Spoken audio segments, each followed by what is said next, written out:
안녕하세요. 네. 오늘의 이제 마지막 모듈이 되겠습니다. 네 번째 시간 빅데이터와 머신러닝에 오신 여러분들 환영합니다. 네. 앞선 모듈 1에서 3까지는 우리가 어플리케이션을 기본적으로 돌리기 위한 저희의 구글 클라우드의 리소스들에 대한 설명이었다고 말씀드릴 수가 있겠습니다. 기본 컴퓨팅 요소인 이제 가상 머신, 네트워크, 그리고 스토리지, 그리고 또 컨테이너화된 어플리케이션을 잘 관리할 수 있는 쿠버네티스, 그리고 또 어플리케이션의 어떤 개발과 운영을 지원하는 저희의 서비스들이 이 클라우드 위에서, 저희 구글 클라우드 위에서 어플리케이션을 이제 효율적으로 관리하실 수 있도록 도와드리고 있습니다. 그런 거에 대한 설명이 이제 모듈 1에서 3까지 있었고요. 어플리케이션을 이렇게 운영을 하게 되면 이 기업분들, 특히 남게 되는 기업분들에게는 이제 남게 되는 아주 중요한 것들이 있습니다. 바로 이제 데이터가 남게 되겠죠. 그래서 앞선 시간에서도 요즘 모든 기업들이 데이터 회사로 탈바꿈하고 있다, 이런 그 설명을 해놓은 그 장표도 있었는데, 이렇게 데이터를 잘 활용해서 분석을 하고, 그다음에 인사이트를 뽑아내고, 그리고 또 그런 데이터들을 기반으로 해서 머신러닝을 잘 적용해서 예측 활동을 한다든지, 이런 것들이 요즘 기업분들에게는 굉장히 중요한 과제가 되어 있습니다. 그래서 그런 빅데이터와 머신러닝을 저희 구글 클라우드 기반으로 어떻게 하실 수 있는지에 대한 설명을 이제 모듈 4번째에서 드리도록 하겠습니다. 자, 우선 첫 번째로 빅데이터 플랫폼에 대해서 먼저 설명을 드리도록 하겠습니다. 저희 그 구글 클라우드의 빅데이터 서비스는 여기 화면에 보시는 것처럼 확장 가능한 완전 관리형 서비스입니다.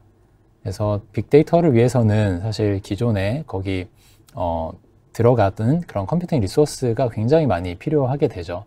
그런데 이런 것들이 이제 저희가 제공하는 이런 빅데이터 서비스들을 이용하시면 이런 리소스들을 일일이 직접 사용자가 프로비저닝 하지 않더라도 사용하실 수 있을 뿐만 아니라 빅데이터 잡이 이제 실행이 될 때 리소스가 많이 필요하면 자동으로 이제 많은 리소스를 할당을 해주고, 그렇지 않다 그런 경우에는 리소스를 이제 줄여서 사용해주는 이런 유연한 서비스를 제공을 하고 있습니다.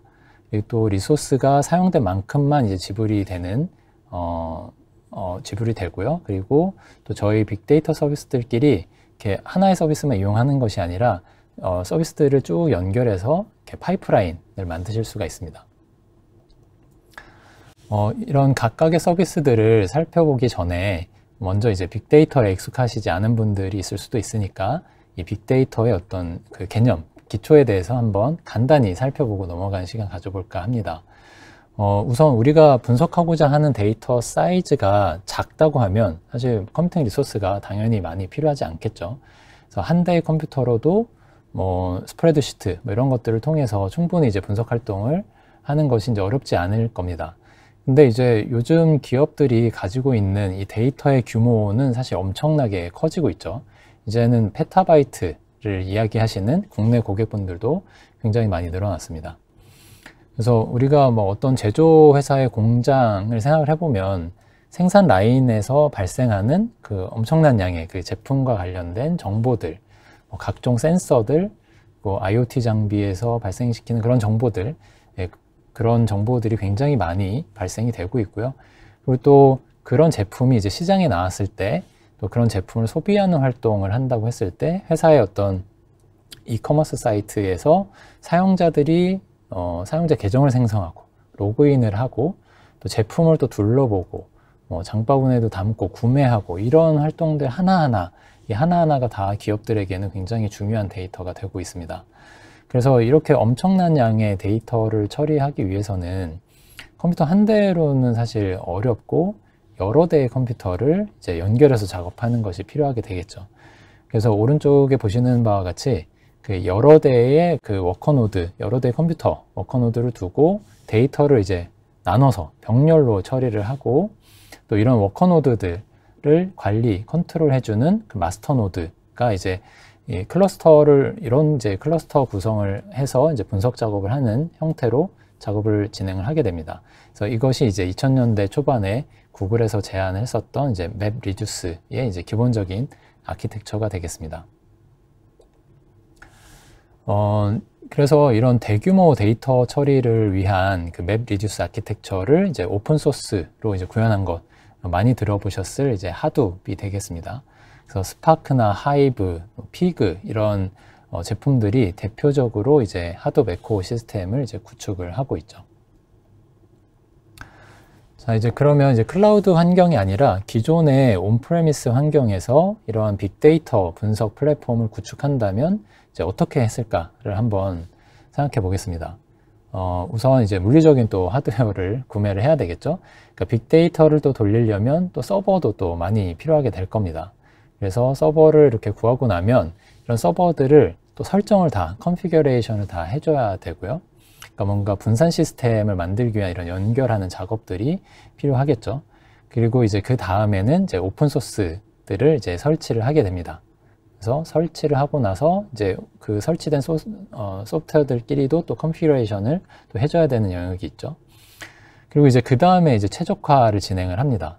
근데 지금까지 말씀드린 이 과정이 한 번에 성공하기란 사실 쉽지가 않습니다. 어딘가에는 이제 문제가 발생하게 되죠.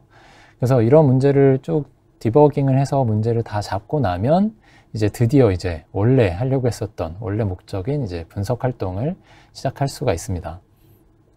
그런데 이제 또 분석을 그렇게 또 진행을 하다 보면 데이터 양이 갑자기 늘어나거나 하게 되면 리소스가 또 모자라게 되는 경우도 발생을 하겠죠. 그러면 다시 이제 처음부터 가서 이 과정을 또 반복을 해야 됩니다. 그래서 이렇게 보시는 것처럼 데이터 분석을 위한 어떤 인프라를 구성해 놓는 일부터 굉장히 이제 복잡하고 이제 어려운 시간도 많이 걸리는 그런 일이 되겠습니다.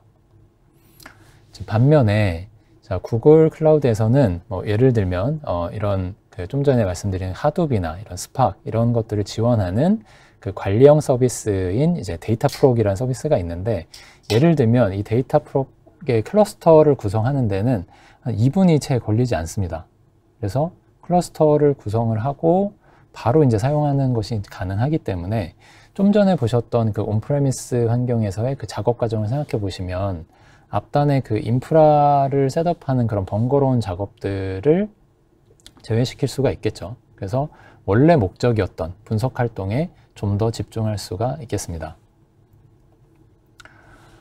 네, 그래서 앞서 말씀드렸던 것처럼 이제 데이터 프록은 저희 그 오픈소스 프레임워크인 이제 하둡을 관리형으로 저희가 제공하고 있는 서비스가 되겠고요.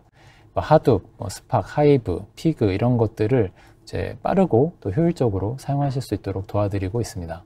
그래서 워커노드 아까 보셨던 그 데이터를 쪼개서 병렬로 처리하는 그런 워커노드의 확장이 필요한 경우에도 그 오토 스케일이 가능하기 때문에 리소스가 더 필요한 경우에는 자동으로 이제 확장이 가능하고 사용한 리소스, 그렇게 이제 확장돼서 사용했었던 그 리소스에 대해서만 이제 과금이 되기 때문에 비용 효율적이라고 할 수가 있겠습니다.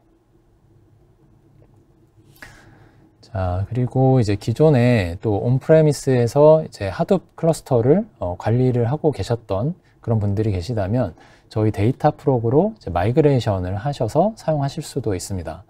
기존의 하둡에서는 뭐 분산 파일 시스템이죠. 그 HDFS 파일, 그 하둡 파일 시스템을 사용하셨을 텐데 이 데이터 프록에서도 물론 이제 HDFS를 사용하실 수도 있지만 이제 저희는 이제 저희 오브젝트 스토리 있죠. 그 클라우드 스토리지를 사용하실 거를 이제 권장을 드립니다. 그래서 그 HDFS를 사용하시게 되면 사용하실 수는 있는데 사용하시게 되면 이게 디스크 영역이기 때문에 그 데이터 프록의 클러스터가 만약에 내려가게 된다. 뭐 필요 없으면 이제 내려놓을 수도 있으니까요. 왜냐하면 다시 시작하는데 90초밖에 걸리지 않기 때문에 내려놨을 때 데이터도 삭제가 되는 그런 단점이 있기 때문에 이제 클러스터랑은 독립적으로 이제 파일들을 유지할 수 있는 그 클라우드 스토리지를 활용하실 거를 이제 추천을 드립니다.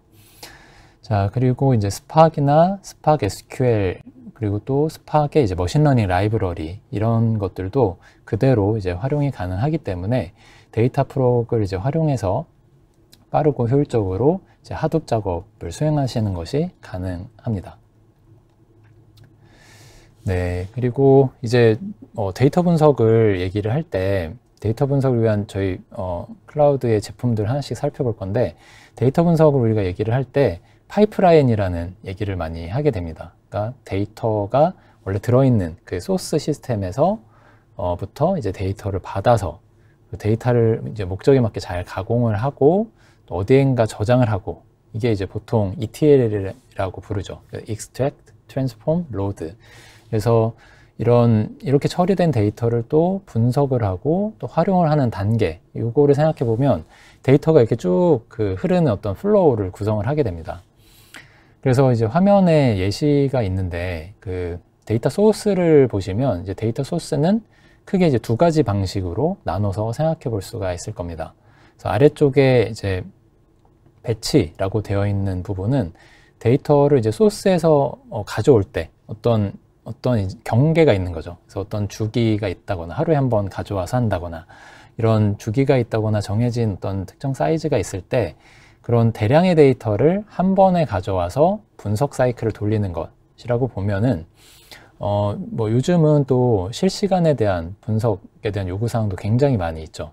그 데이터 소스가 특정 그런 경계가 있거나 그런 게 아니고 특정 주기나 사이즈가 정해진 것이 없고 웹사이트나 모바일에서 들어오는 그런 실시간의 데이터들, 예를 들면 게임 같은 경우는 그 수많은 유저들이 지속적으로 트래픽을 게임 사이트에 이제 보내고 있잖아요. 거기서 발생시키고 있잖아요. 아니면 이제 IoT 장비들에서 발생시키는 그 수많은 데이터들, 이런 데이터들을 분석하고자 하는 실시간으로 그런 니즈들이 있습니다. 그래서 이런 스트리밍 데이터를 처리하고자 할 때는 화면에 보시는 바와 같이 그 데이터를 비동기로 잘 받아줄, 그 스트림으로 들어오는 데이터를 비동기로 잘 받아줄 누군가가 필요하게 됩니다. 그래서 그런 메시지 큐, 어떤 큐의 역할을 하는 것이 저희 클라우드 펍섭이 되겠고요. 그래서 오픈소스로는 카프카와 같은 역할을 한다고 생각하시면 되겠습니다. 그래서 앞에서 데이터를 잘 받아주고 그 뒤에 있는 시스템으로 잘 전달을 해주는 그런 역할을 하게 됩니다. 그래서 이제 이렇게 데이터를 받으면 이제 분석을 본격적으로 하기 전에 그 데이터를 정제하는 단계가 필요합니다.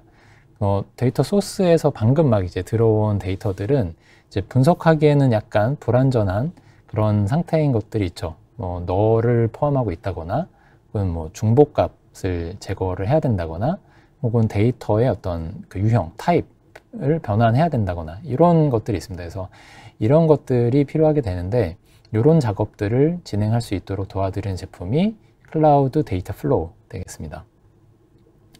그래서 화면에 보시는 것처럼 이 데이터 플로우가 실시간 데이터뿐만 아니라 이제 배치해서 들어오는 데이터도 이제 동시에 처리를 할 수 있게 하는 제품이 되겠고요. 그리고 이제 이렇게 이제 정제된 데이터를 가지고 이제 분석 작업을 돌리기 시작합니다. 그래서 이 분석 작업을 돌리기 위해서는 어딘가에 이제 저장을 해둬야 되겠죠. 그래서 저희의 완전 관리형 데이터 웨어하우스인 이제 빅쿼리에 저장을 하시고 SQL로 분석 업무를 수행하실 수가 있습니다. 그리고 이제 여기서 나온 결과물들 있죠. 분석의 결과물들을 사용자들이 이제 활용을 하기 위해서는 다양한 그 BI 툴 혹은 뭐 스프레드시트로도 이제 공유를 해볼 수가 있겠죠. 그리고 이제 이렇게 정제된 데이터를 가지고 이제 머신러닝을 하게 될 그런 데이터의 소스로도 활용을 할 수도 있겠습니다. 자, 이 파이프라인 한번 전체적으로 살펴봤고요. 이제는 그 저희 제품에 대해서 하나씩 좀 더 살펴보도록 하겠습니다.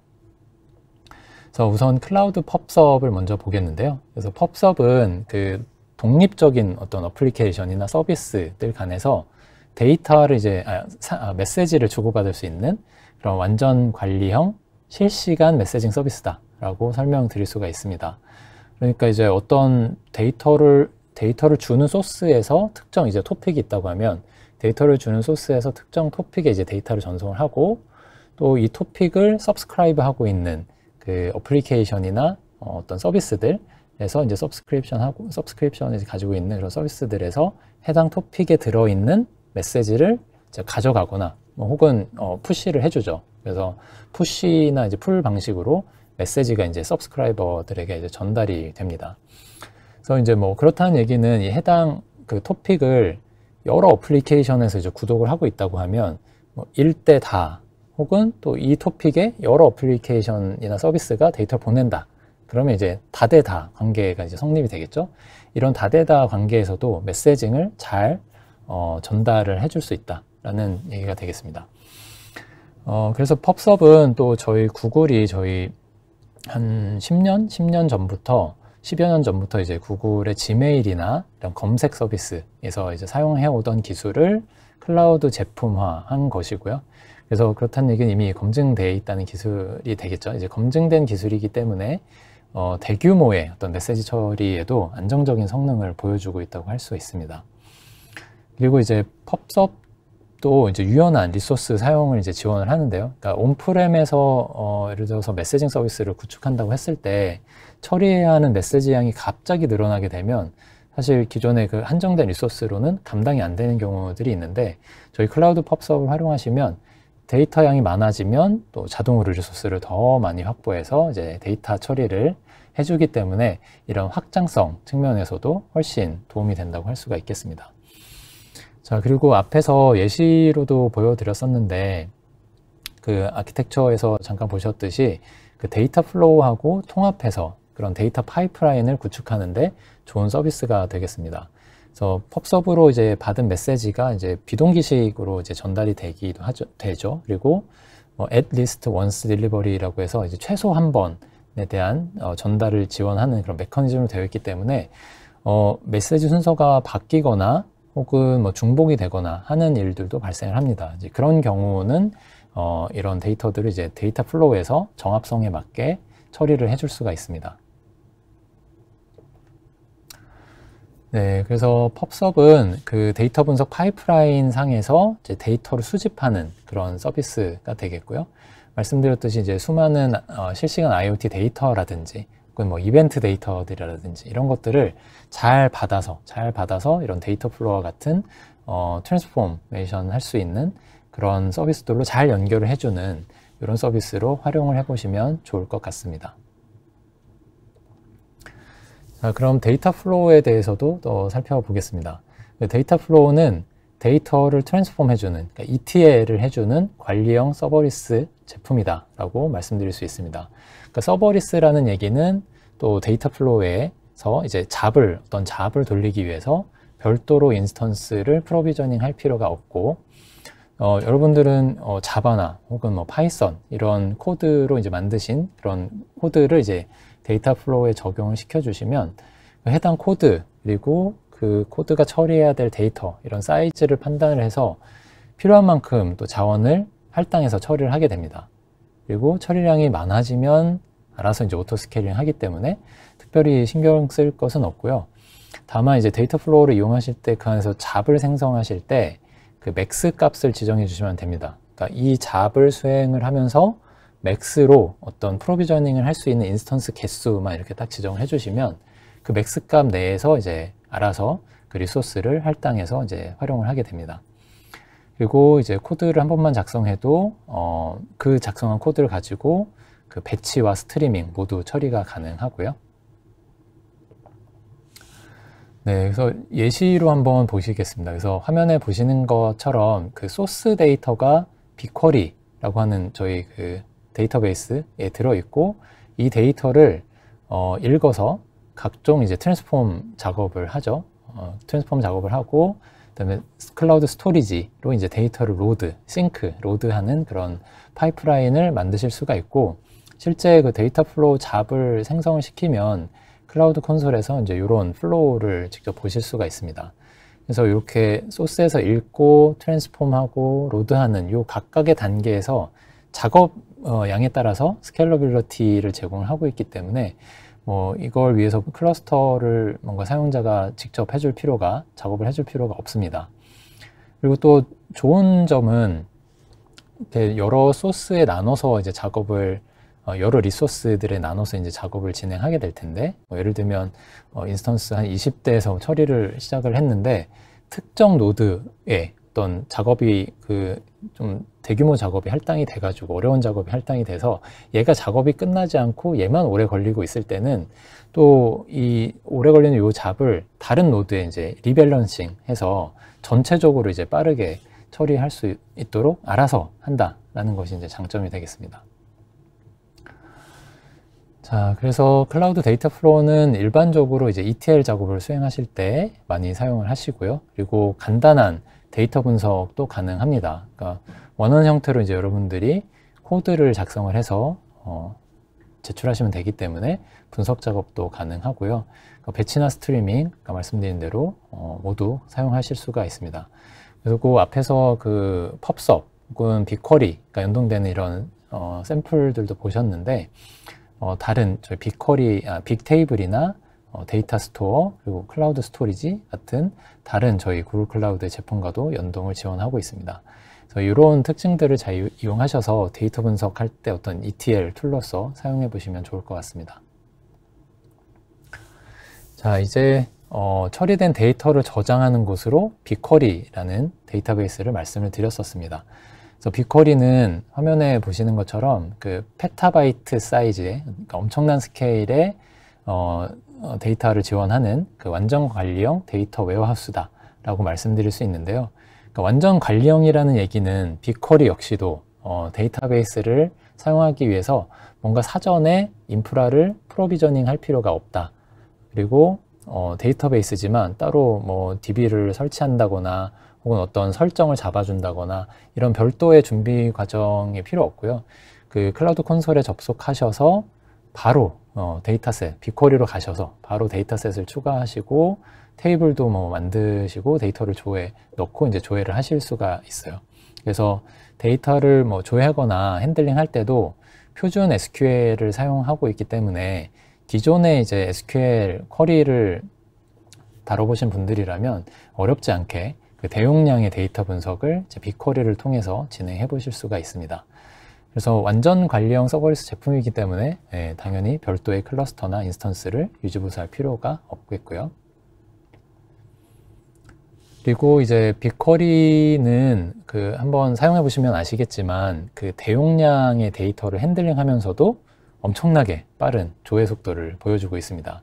그래서 그것이 이제 가능한 게 이 빅쿼리 내부적으로 데이터를 저장해 놓는 그 스토리지 영역과 그리고 또 뭔가 계산을 하는 컴퓨팅 그 영역을 리소스를 분리를 시켜놨어요. 분리를 시키고 그 사이를 페타비트급의 네트워크로 이제 연결을 시켜 놓은, 그래서 저희 구글의 이제 고성능 인프라와 그 데이터 처리 엔진을 기반으로 하고 있기 때문인데요. 그래서 이런 성능을 기반으로 해서 대용량 데이터 분석 활동을 빠르게 하실 수가 있습니다. 그리고 빅쿼리는 보유하고 있는 데이터의 저장 비용, 그리고 데이터를 처리할 때 뭐 조회를 한다 그러면 거기에 들어가는 비용, 이렇게 크게 두 가지로 나뉘고 사용한 만큼만 지불이 되는 구조다라고 생각하시면 되겠습니다. 그리고 데이터를 장기로 보관하는 경우에는 스토리지 할인이 또 적용이 되고요. 그리고 또 한번 조회 쿼리를 실행하면 그 값이 이제 캐시가 되기 때문에, 물론 이제 옵션으로 캐시하지 않음을 선택할 수도 있지만, 캐시가 된 그 동일한 쿼리 문장으로 조회를 할 경우에는 그 캐시에서 읽어서 이제 결과를 리턴하기 때문에 그럴 땐 또 조회 비용이 별도로 부과되지는 않습니다. 네, 그리고 빅쿼리의 또 조회 속도가 빠른 또 하나의 이유를 살펴보자면 이제 컬럼 기반의 스토리지, 그러니까 컬럼 단위로 데이터가 저장이 되고 있기 때문이기도 한데요. 그러니까 기존의 그 RDB를 생각을 해보면 RDB의 경우는 이제 로우 기반으로 이제 데이터를 저장하고 있죠. 그래서 데이터를 읽어올 때도 그 조건에 맞는 로우들을 전체를 읽어서 그 이후에 어떤 셀렉트문 다음에 오는 그런 컬럼들, 그런 것들을 이제 지정되어 있는 컬럼들을 추출해서 이제 값을 보여주는 구조라고 하면, 이 반면에 이 컬럼 기반 스토리지 방식은 읽어올 때 이제 조회에 필요한 컬럼들만 딱 바로 액세스를 해서 값을 읽어내는 구조이기 때문에 그 리드하는 퍼포먼스가 기존의 RDB보다는 훨씬 빠르게 되고요. 이제 다만 이제 라이트 할 때의 퍼포먼스는 상대적으로는 이제 느리기 때문에 이런 트랜잭셔널 어플리케이션보다는 이렇게 그 리드에 최적화된 성능을 기반으로 해서 대량의 그 데이터를 읽어서 작업을 하는 그런 워크로드에 적합한 데이터베이스다라고 이해하시면 되겠습니다. 네, 그럼 여기까지 간단하게 저희 구글 클라우드의 빅데이터 플랫폼에 대해서 설명을 드렸고요. 그래서 이제는 이제 AI 머신러닝에 대한 이야기를 드려보겠습니다.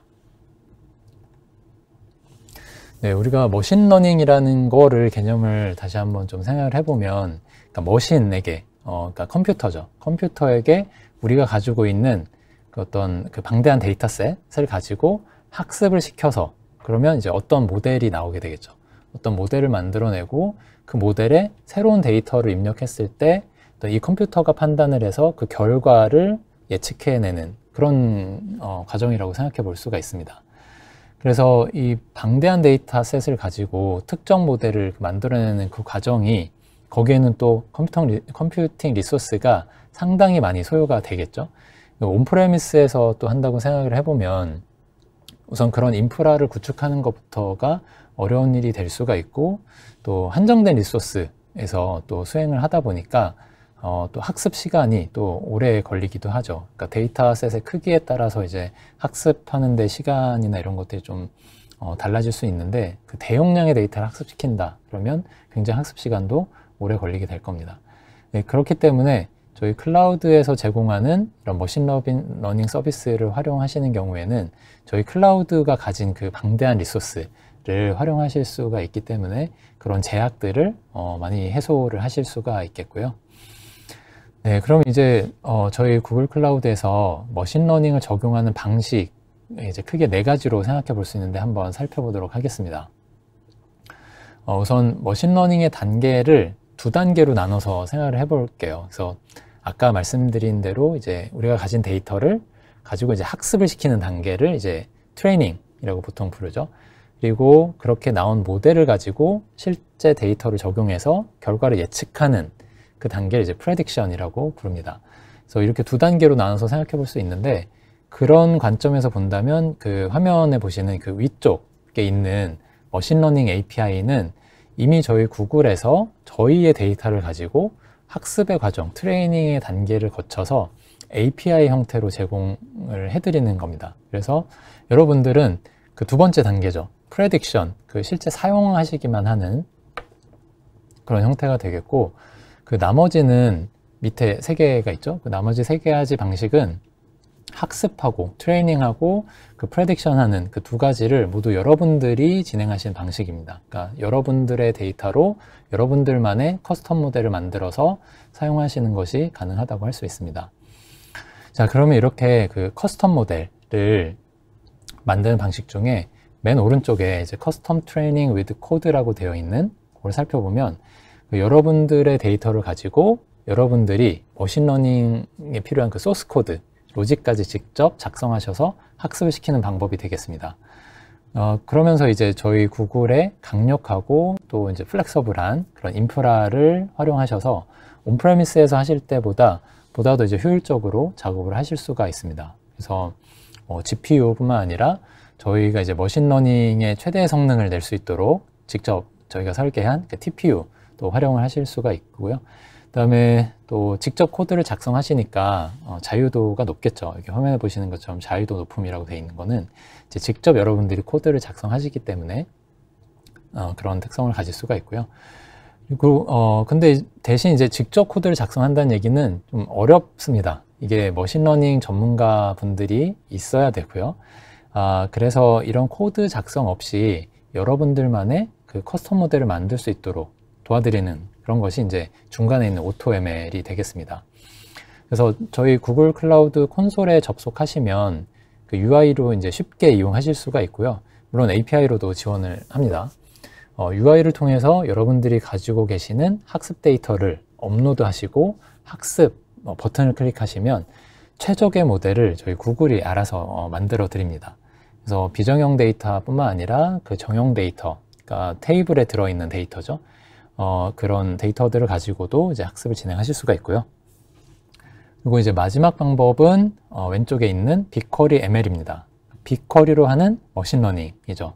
그래서 빅쿼리로 한다는 게 이제 무슨 뜻이냐면 이 빅쿼리에 이제 데이터가 이렇게 쌓여 있으면 이 데이터들을 이제 학습으로 이제 활용하기 위해서 뭔가 다른 플랫폼으로 이동하지 않더라도 SQL로 이제 빅쿼리 안에 있는 데이터를 이용해서 빅쿼리 안에서 이제 머신러닝을 해서 이제 모델을 학습하고 그렇게 나온 모델에 새로운 데이터를 넣어서 이제 프레딕션 하는, 예측하는 것도 SQL로 진행을 할 수가 있습니다. 그래서 사실 그 데이터에 대한 이해도만 있다고 하면, 그리고 이제 그 데이터가 이제 빅쿼리 안에 존재한다고 하면 그 빅쿼리 ML을 이용해서 여러분들만의 그 커스텀 모델을 만드시는 것이 뭐 그렇게 어렵지 않다라고 생각하시면 되겠습니다. 네, 우선 구글에서 미리 학습시켜 놓은 그 프리트레인드 API죠. 그 머신러닝 API에 대해서 알아보도록 하겠습니다. 앞서 설명드렸듯이 이제 학습은 이미 범용적으로 되어 있는 겁니다. 범용적으로 되어 있기 때문에 여러분들은 그 프레딕션, 예측하는 데만 이제 사용하시기만 하면 되는 방식이죠. 그래서 각 여러 제품이 있는데 그 제품별로 API가 제공이 되고 있으니까 그 해당 API만 사용법만 익히시면 빠르게 이제 여러분들의 어플리케이션과 저희 머신러닝 서비스를 연동하실 수가 있습니다. 네, 첫 번째로 이제 클라우드 비전인데요. 그러니까 말 그대로 이제 비전이니까 이미지와 관련된 영역에서의 어떤 적용할 수 있는 머신러닝 API가 되겠습니다. 그래서 비전으로는 이미지 안에 들어있는 어떤 로고, 그러니까 뭐 어떤 사진에 저희 구글이라고 하는 뭐 그 이름이 간판이 찍혔다 그러면 그 로고를 인지한다든지, 아니면 얼굴, 사람의 얼굴, 특정 개인을 식별하는 건 아니지만 사람의 얼굴이다라고 디텍션 할 수도 있고요. 그리고 특정 라벨을 인식할 수도 있습니다. 그리고 뭐 예를 들면 에펠타워, 뭐 이런 랜드마크 인식도 가능하고요. 그리고 그 이미지가 가지고 있는 어떤 유해성 콘텐츠가 있다고 하면 이제 그런 것도 식별을 해줘서 뭔가 폭력성이 있다든지, 아니면 또 성인들만 이용해야 되는 어떤 컨텐츠라든지 이제 이런 것들을 감지를 해낼 수가 있습니다. 그래서 그리고 이제 또 이미지 내에 얼굴 인식이 가능하다고 했는데 이제 감성을 추출해내는 것도 가능하다 보니까 그런 것들을 이용해서 이제 마케팅에도 활용하실 수가 있겠죠. 그래서 이런 이미지 내 어떤 사진이나 이미지 내에서 어떤 정보를 추출해서 걔를 이제 메타데이터로 관리할 필요가 있는 경우, 그런 경우에 이제 사용하시면 좋은 API가 되겠습니다. 네, 다음은 스피치 API가 되겠습니다. 그래서 크게 이제 두 가지로 볼 수가 있는데, 스피치 투 텍스트, 음성 인식이죠. 그리고 텍스트 투 스피치, 얘는 이제 음성 합성이 되겠고요. 이 두 가지를 모두 지원을 하고 있습니다. 그러니까 음성 인식은 그 사람의 음성이 담겨 있는 그 오디오에서 사람이 발화한 내용을 이제 텍스트로 변환을 해주는 그런 API가 되겠습니다. 그래서 음성 인식도 요즘에 굉장히 많이 사용이 되고 있죠. 그래서 음성을 텍스트로 변환을 해줌으로써 할 수 있는 것들이 굉장히 많이 있습니다. 그래서 음성이라는 어떤 인터페이스를 통해서 가전제품을 핸들링하기도 하고, 뭐 기존에 또 터치를 하거나 키보드나 이제 마우스로 이렇게 어떤 정보를 입력했던 것에서 음성으로 하게 되면 이렇게 손이 자유로워지니까 어떤 기업의 비즈니스 현장에서, 그러니까 뭐 예를 들면 공장이라든지 물류창고 이런 데에서도 이제 손이 자유로워지니까 음성을 이용한 인터페이스를 활용하면 생산성을 높일 수 있는 그런 도구로도 활용을 할 수가 있습니다. 그래서 저희 구글의 음성인식은 80개 이상의 언어를 지원을 하고 있고, 또 기존에 이제 녹음되어 있는 음성 파일뿐만 아니라 실시간으로 제가 이렇게 얘기하고 있는 이런 음성 인식도 이제 실시간으로 지원을 하고 있고요. 그다음에 그 소음이 심한 환경에서도 높은 정확도를 보여주고 있습니다. 자, 그리고 텍스트 투 스피치는 이제 음성을 합성하는 거다라고 이제 말씀을 드렸는데, 텍스트를 입력하면 이제 사람의 목소리로 읽어주는 거가 되겠죠. 그래서 그 언어별로 텍스트 투 스피치도 이제 언어별로 여러 가지 다양한 목소리 톤이나 이런 것들을 특정 타입으로 만들어서 이제 여러 목소리 타입을 지원을 하고 있는데, 또 저희 구글의 이제 알파고로 유명한 딥마인드라는 회사가 있죠. 그래서 그 딥마인드에서 웨이브넷이라고 하는 그런 기술, 딥러닝을 이용해서 사람의 목소리를 합성하는 그래서 이제 기존에 제공하던 스탠다드 음성보다도 더 자연스러운 그 웨이브넷 음성을 또 이용해 보실 수도 있습니다. 자, 이제 다음은 내추럴 랭귀지 API가 되겠고요. 이거는 이제 텍스트 기반의 머신러닝 API가 되겠죠. 그래서 텍스트에서 어떤 유용한 정보를 추출해낼 때 이제 사용하는 API가 되겠고, 어떤 문서 내에서 구문 분석을 한다든지 아니면 사람이나 위치 혹은 제품 이런 엔터티를 추출을 한다든지 혹은 또 그 문서에서 어떤 감성적인 것을 분석을 한다든지 하는 데도 사용할 수가 있습니다. 그래서 감성 분석이라고 하면 보통 이제 긍부정 판단이라고 생각하시면 되겠고요.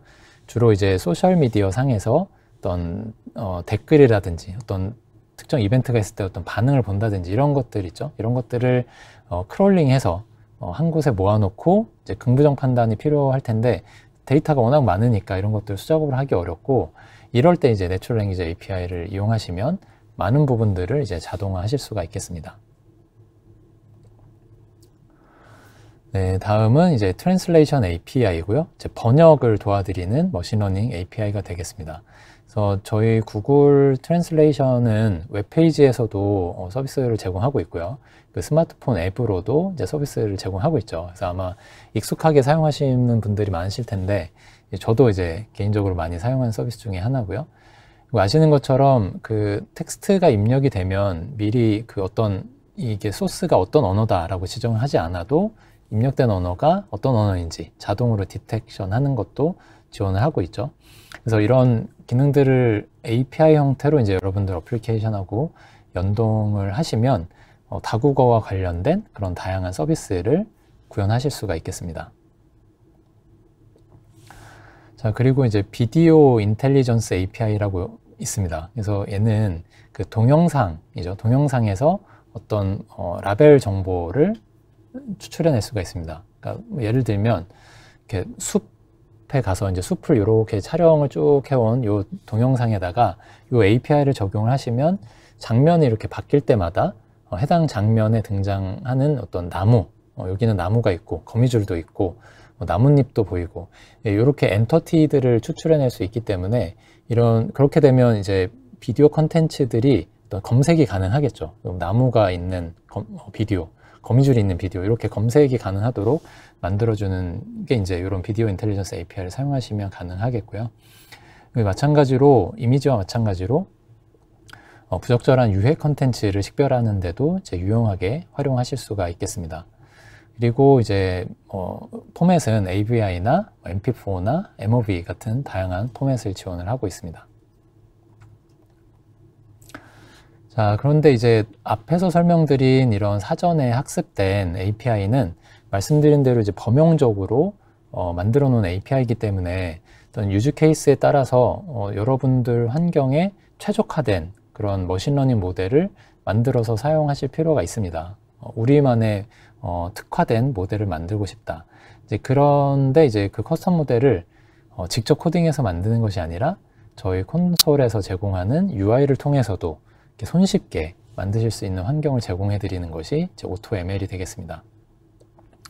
그래서 어떤 모델을 생성해내기 위한 어떤 머신러닝에 대한 전문 지식, 그러니까 뭐 어떤 리니어 리그레션을 쓸지 딥러닝을 쓸지 이런 모델에 대한 고민이나 혹은 하이퍼 파라미터 튜닝을 어떻게 해야 되고 이런 얘기도 들어보셨을 텐데, 이런 것들에 대한 그런 깊은 지식이 없다고 하더라도 여러분들이 가지고 있는 그 학습에 활용할 데이터들에 대한 그 이해, 그리고 그 데이터들을 잘 태깅해서 라벨링해서 이제 학습 데이터를 업로드 해야 되기 때문에 그런 것들만 잘 된다고 하면 그 학습 데이터를 UI를 통해서 손쉽게 업로드 하시고 학습 버튼을 누르시면 저희 구글이 알아서 최적의 모델을 만들어 드리고 있습니다. 그리고 그렇게 학습된 모델의 어떤 뭐 성능을 평가해 볼 수 있는 그런 내용도 같이 제공을 해 드리고요. 그리고 또 바로 프레딕션, 그러니까 예측에 활용하실 수 있도록 API 형태로도 바로 제공까지 해드리고 있습니다. 그래서 손쉽게 커스텀 모델을 생성하시는 것이 가능하겠습니다. AutoML은 이제 여러 가지 제품이 있는데 그 어떤 데이터를 대상으로 하느냐에 따라서 5가지로 이제 나눠 볼 수가 있습니다.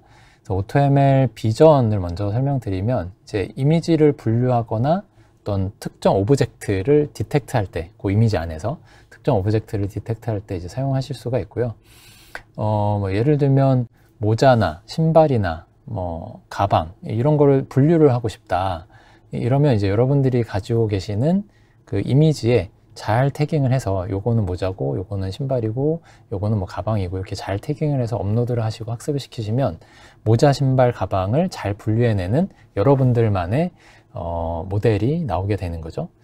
혹은 제조기업에서 이렇게 많이 사용하기도 하는데 어떤 공정에서 이제 육안으로 식별해야 되는 그런 분량을 이제 검출해낼 때 육안으로 식별해야 되는 분량들이 있습니다. 어떤 스크래치가 있다든지 어떤 특정 부분이 파손이 됐다든지 이런 것들을 식별을 해야 되는 프로세스가 있는데 이제 그러면 이제 정상적인 이미지, 정상적인 그 사진들을 모아놓고 또 분량이 났었던 그런 스크래치나 파손이 됐었던 그런 이미지들도 모아서 잘 태깅을 합니다. 얘는 정상이고 얘는 분량이 났었던 것들. 이제 그거를 같이 학습 데이터로 학습을 시키면 모델이 이제 나오게 되겠죠. 그러면 그 분량을 사람이 식별하는 게 아니라 이런 모델이 자동으로 식별을 해줄 수가 있게 되겠죠. 자, 그래서 이런 형태로 비디오나 텍스트 같이 비정형의 그런 데이터들을 가지고 커스텀 모델을 만들어서 사용하실 수 있는 서비스가 있고, 또 이제 AutoML 테이블스라고 보시는 거는 정형 데이터, 그러니까 보통 테이블에 쌓여 있는 그런 데이터를 가지고 학습을 해서 분류를 한다든지 아니면 특정 값이 들어왔을 때 그 값을 예측한다든지 하는 모델을 만드실 수도 있습니다. 그래서 이용해 보실 수가 있고요. 그리고 트랜슬레이션도 마찬가지로 이제 커스텀으로 만드실 수가 있습니다. 일반적인 트랜슬레이션 API가 제공하지 못하는 어떤 특정 도메인에서만 사용되는 용어들, 그런 용어들을 우리가 원하는 형태로 번역하고 싶다, 이런 니즈가 있을 수 있잖아요. 그래서 그럴 때 트랜슬레이션을 이제 AutoML로 이용을 하실 수가 있겠습니다. 자, 그러면 이제는 이제 이렇게 생각을 해보겠습니다. 우리는 데이터도 가지고 있고 우리만의 커스텀 모델을 직접 코드를 짜서 만들어줄 머신러닝 전문가도 있어. 이런 경우가 있을 겁니다. 그러면 앞서 설명드렸던 AutoML은 노코드 형태였죠. 코드를 작성할 필요가 없었다고 하면 이번에는 코드까지 직접 텐서플로우나 파이토치 이런 걸로 작성을 해서 우리만의 모델을 만드는 거죠. 이렇게 준비된 데이터, 그리고 아래쪽에 보시는 데이터 아래쪽에 코드가 있죠. 이 코드와 데이터를 같이 넣고 학습을 시키고 그 학습 결과물로 나온 모델을 예측할 수 있는 이런 또 환경을 만들어주는 서비스가 필요할 겁니다. 그래서 이렇게 커스텀 모델을 직접 만들어서 운영하시는 경우에 저희 버텍스 AI를 활용하시면 이런 작업들을 저희 구글 클라우드가 제공하는 그 파워풀하고 유연한 환경에서 보다 효율적으로 작업하실 수가 있게 됩니다. 그리고 사실 이 버텍스 AI는 이런 커스텀 트레이닝만을 지원하는 그런 서비스는 아니고요. 그 머신러닝과 관련한 여러 가지 그 기능들, 그 데이터셋을 통합으로 관리를 한다든지 아니면 그 피처 스토어를 관리를 한다든지 그 MLOps라고 요즘 많이 부르고 있는데 그런 MLOps를 위한 파이프라인 관리와 같은 이런 기능들, 그러니까 머신러닝과 관련된 엔드-투-엔드의 어떤 플랫폼 형태로 생각을 해주시면 되겠습니다. 그래서 이제 머신러닝에 관심이 많으신 분들이라고 하면 저희 버텍스 AI에 관심을 가져주시고 활용을 해보시면 도움이 되지 않을까 생각합니다. 네, 이제 마지막으로 빅쿼리 머신러닝인데요. 빅쿼리 머신러닝, 줄여서 이제 빅쿼리 ML이라고 부르죠. 그러니까 그 커스텀으로 모델을 만들 수 있는 마지막 방법으로 빅쿼리 머신러닝 설명드리겠습니다. 그래서 이미 학습에 활용할 데이터가 빅쿼리에 있다 그러면 얘를 다시 어딘가에 머신러닝 위해서 옮기고 하는 일들이 굉장히 어려운 일이잖아요. 그래서 그렇게 옮기지 않고 빅쿼리 안에서 SQL의 형태로 학습을 시켜서 모델을 만들고 또 그렇게 학습된 모델이 빅쿼리에 또 저장이 되어 있어요. 이 저장된 모델을 가지고 프레딕션 하는 단계도 이제 SQL로 진행을 하실 수가 있습니다. 그래서 그 지원되는 모델이 리니어 리그레션이나 로지스틱 리그레션, 그리고 DNN, K-민즈 클러스터링, 혹은 뭐 레커멘데이션 이런 다양한 모델을 지원하고 있어서 여러분들이 가지고 계시는 그런 데이터나 혹은 뭐 만들고자 하는 그런 모델의 어떤 서비스의 목적에 맞게 그 모델을 지정해서 활용해 보시면 좋을 것 같습니다. 그래서 간단히 저희 머신러닝 저희 빅쿼리 ML을 가지고 학습을 해서 예측을 하는 그런 데모를 준비했는데 데모를 한번 보시고 오겠습니다. 그래서 화면에 보시는 것이 저희 구글 클라우드 콘솔 화면이고요. 이제 빅쿼리로 한번 가보겠습니다. 그래서 아래쪽에서 빅쿼리를 찾아 들어가서 네, 보시면 이제 이게 빅쿼리 화면이 되겠고요. 이 화면에서 빅쿼리의 테이블들을 조회하고 데이터를 이제 핸들링 하실 수가 있습니다. 그래서 우선 빅쿼리로 머신러닝을 하려면 먼저 학습할 데이터가 있어야 되겠죠. 그래서 학습할 데이터를 한번 살펴보겠습니다. 그 데모를 위해서 저는 이제 빅쿼리에 이제 퍼블릭으로 공개된 데이터들이 있어요. 그래서 이렇게 검색을 해보시면 빅쿼리 퍼블릭 데이터셋으로 검색을 해보시면 저희 퍼블릭 데이터에 대한 다큐멘트 페이지를 찾으실 수 있고 들어가 보시면 여기 아래쪽에 이 URL을 클릭을 하시면 이걸 카피해 가지고 이거를 이제 붙여넣기를 하시면 빅쿼리 콘솔에서 요 해당 데이터셋을 보실 수가 있습니다. 그래서 빅쿼리 퍼블릭 데이터라고 하는 프로젝트 밑에 이제 데이터셋들이 이제 존재하는데 얘를 핀을 해 놓으면 저희 프로젝트 환경에서도 요 빅쿼리의 퍼블릭 데이터셋을 보실 수가 있습니다. 그래서 다시 리프레시를 해보면 네, 기존의 저희 프로젝트 아래에서도 이렇게 빅쿼리 퍼블릭 데이터라고 하는 프로젝트가 보이시죠? 여기 아래에 이제 데이터셋들이 같이 존재를 합니다. 그래서 굉장히 많은 종류의 퍼블릭 데이터를 이제 조회해 보실 수가 있고, 빅쿼리를 또 처음 사용해 보시는 분들이라고 하면 뭐 데이터가 특별히 없을 수도 있으니까 이런 퍼블릭 데이터를 가지고 핸들링 해 보시면 또 이제 빅쿼리가 익숙해지는 데 또 도움이 될 것 같고요. 저희는 데모를 위해서 샘플즈라는 데이터셋 아래에 있는 나탈리티라고 하는 테이블을 이용해 보겠습니다. 그래서 여기는 미국의 이제 아기들에 대한 출생 정보, 한 40년치 정보가 있다고 하는데, 여기 클릭해서 이제 보시면 테이블 클릭하시면 이렇게 스키마나 데이터를 이제 샘플로 보실 수가 있습니다. 그래서 태어난 아기에 대한 몸무게, 성별, 산모의 정보, 이런 데이터들이 포함이 되어 있고요.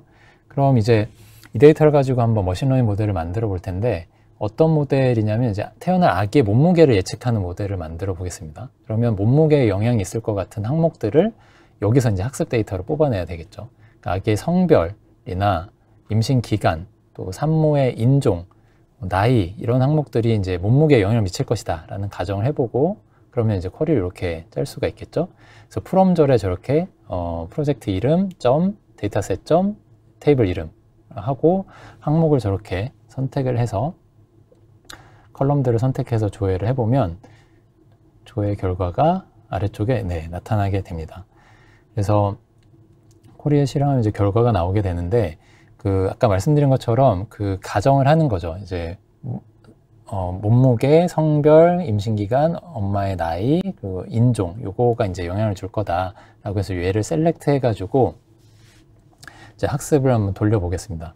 학습을 하고 나면 모델이 나오게 되는데, 그 모델이 저장되게 될 데이터셋을 우선 저희 프로젝트 밑에 먼저 만들어 보겠습니다. create 데이터셋 해서 이제 데이터셋의 아이디를 넣어주죠. 그래서 bqml _tutorial이라고 이름을 넣어 보겠습니다. 그 다음에 이제 이 데이터셋이 저장될, 데이터들이 저장될 이제 로케이션을 지정을 하는 거고요. 여기는 이제 US를 선택을 해보고 create 데이터셋을 클릭하면 보시는 것처럼 데이터셋이 만들어진 거를 보실 수가 있습니다. 자, 이제 그러면 이 모델을 어떻게 생성하느냐? SQL로 한다고 말씀을 드렸죠. 그래서 아까 셀렉트 했었던 이 쿼리문 위에다가 이 SQL의 요 구문을 추가를 해줍니다. 그래서 create 모델, 그 다음에 좀 전에 썼었던 저장될 데이터셋의 이름 점 우리가 생성할 모델의 이름을 넣어주고요. 이거 옵션스라고 하는 거 밑에다가 우리가 어떤 모델로 학습을 할 건지 지정을 해줍니다. 그래서 여기는 간단히 이제 수치 예측하는 모델을 만들 거기 때문에 리니어 리그레션이라고 이제 모델 타입을 지정해주고, 그다음에 이제 어떤 컬럼을 이제 예측할 컬럼으로 할 거냐라고 해서 이제 몸무게 컬럼을 이제 지정을 해주고 나면 이제 요 쿼리를 수행하면 실제 그 빅쿼리 ML 모델을 만드는 작업이 시작이 됩니다. 그래서 쭉 모델이 만들어지고 있고요. 네, 모델이 다 만들어지면 아래쪽에 다 만들어졌고, 저희 아까 데이터셋에 가보면 모델 밑에 나탈리티 모델이 잘 만들어진 거를 보실 수가 있습니다. 네, 그리고 모델을 클릭하면 이 모델에 대한 디테일한 정보를 또 보실 수가 있어요. 이 모델의 성능에 대한 지표도 나오고요. 그래서 이렇게 모델에 대한 정보를 확인해 보실 수가 있고, 그럼 이제 예측을 해 보겠습니다. 예측할 때도 SQL로 한다고 말씀을 드렸죠. 그래서 쿼리를 이제 예측을 해야 될 데이터들을 가지고 이 모델을 이용해서 SQL을 만들면 됩니다. 그래서 쿼리 구조를 한번 보시면, 쿼리를 좀 붙여놓고 쿼리 구조를 보시면 우리가 프롬절에 우리가 만든 모델을 이제 ml.predict라고 해서 우리가 만든 모델을 저렇게 지정을 해주고요. 그 다음에 요거를 이제 어떤 데이터를 가지고 예측할 거냐, 그 대상을 이렇게 쿼리로 역시 지정을 해주면, 그리고 이제 요거는 몸무게를 예측하는 거다라고 이제 셀렉트문을 이렇게 만들어 줄 수가 있습니다. 그러면 요 쿼리를 실행하게 되면 저 데이터들, 셀렉트 밑에 프롬절 밑에 있는 저 데이터들에 대해서 저 모델이 돌아서 그 결과, 몸무게를 예측을 하게 해줍니다. 그래서 아래쪽에 결과가 나오는 거를 보실 수가 있습니다. 네, 이렇게 간단하게 빅쿼리 ML을 이용해서 모델을 학습하고 예측하는 것까지 데모를 통해서 보셨습니다. 네, 이렇게 이제 모듈 4에서 빅쿼리와 머신러닝을 위한 저희 구글 클라우드의 서비스에 대해서 어떤 것들인지 한번 살펴봤고, 어떻게 활용하실 수 있는지 소개를 해드렸습니다. 그래서 그 시간을 마무리를 하겠고요. 네, 오늘 어떠셨나요? 네, 2022년 첫 번째 클라우드 온보드로 이제 펀더멘털 과정을 진행했었는데요. 저희 구글 클라우드에 대한 소개부터 또 가상 머신, 또 스토리지, 컨테이너, 또 어플리케이션 를 개발하고 운영하는 데 관련된 내용들, 빅쿼리와 머신러닝까지 전반적으로 훑어보면서 이 펀더멘털에 대한 소개를 드렸는데 도움이 되셨으면 좋겠고요. 그리고 저희가 또 분기별로 이 온보드 행사를 진행을 하고 있습니다. 그렇기 때문에 향후에도 이어지는 세션에도 참여를 해주시면 좋을 것 같고요. 그리고 2월에는 또 저희가 클라우드 온에어라는 이벤트가 준비가 되어 있고요. 여기서 이제 AI 머신러닝에 대한 좀 더 딥다이브한 세션이 준비가 되어 있으니까 이 이벤트를 등록하셨던 그 메일 계정으로 안내가 갈 테니까요. 관심 있으신 분들은 참석하셔서 들으시면 좋을 것 같습니다. 네, 그래서 요즘 고객분들이나 저희 파트너분들을 만나보면 그런 말씀들을 많이 하세요. 그러니까 클라우드 시장이 점점 확대가 되고 있고, 점점 이제 기업의 시스템들도 클라우드로 전환이 활발히 이제 요구가 되고 있고 진행이 되고 있는데, 여전히 이제 클라우드를 잘 다루실 수 있는 분들은 그 수요에 비해서 굉장히 부족하다, 이런 말씀들을 많이 하고 계십니다. 그래서 어떤 클라우드, 그리고 또 저희 또 특히 GCP에 관심이 있으신 분들은 이번 이벤트를 통해서 계기로 해서 본격적으로 공부를 해보시는 것이 어떨까 생각을 합니다. 네, 그리고 이제 그런 공부를 할 때 약간 동기부여가 좀 있어야 또 잘 되잖아요. 그래서 저희 구글 클라우드에서 인증해드리는 자격증이 있으니까 프로페셔널 레벨의 자격증도 있고 어소시에이트 레벨의 자격증도 있는데, 각자 이제 관심이 있으신 분야에 도전해 보시는 것도 여러분들의 이제 커리어를 개발하시는데 많은 도움이 될 것 같습니다. 그래서 구글에서 그 구글 클라우드 서티피케이션으로 이제 조회를 하시면 자격증에 대한 저희 안내 페이지를 찾으실 수 있으니까 필요하시면 접속을 하셔서 이제 확인해 보시면 좋을 것 같습니다. 근데 이제 요즘 코로나 때문에 이게 온라인으로 또 시험이 진행이 되는 점은 참고를 하시고요.